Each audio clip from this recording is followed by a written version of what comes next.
Hey guys, I just got this Renault Clio RS that's coming for an install with the head unit upgrade. So he's going for the 10-inch Android version 6. So as you can see here, it's got the factory air conditioning panel down the bottom. So your temperature control, your modes and the misters, plus your fan speed along this side. So just from this screen, we've got the application page, which comes with your built-in applications such as Netflix, Disney Plus. And then through your Google Play Store, you can download other applications that you'd want on the unit itself. So we'll go back home from here, scroll along to the right side, you got your built-in equalizer and DSP. That's all your different modes and presets, fader, balance, DTS, built-in crossovers, all your speaker delays. This guy's also opted for the aftermarket reverse camera as well. So as you can see there, nice and clear reverse cam. Of course, all your steering wheel controls work as well. So volume up, volume down.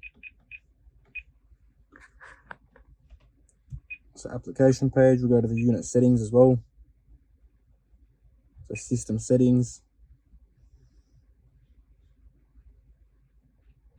And if we turn the headlights on, you'll see it dim as well.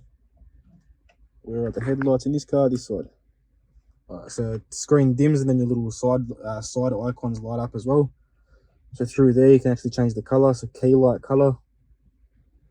You got a couple different choices you can choose from. So green, red, yellow.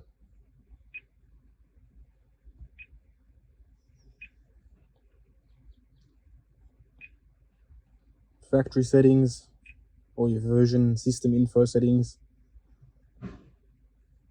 Of course, this one does come with your wireless CarPlay and wireless Android Auto as well. So that's just through phone link. So once your phone's connected up to the Bluetooth, it will automatically connect up every time you jump in the car.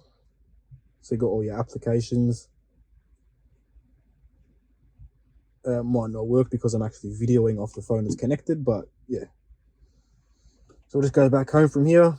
Yeah, that's pretty much it, guys. Cheers.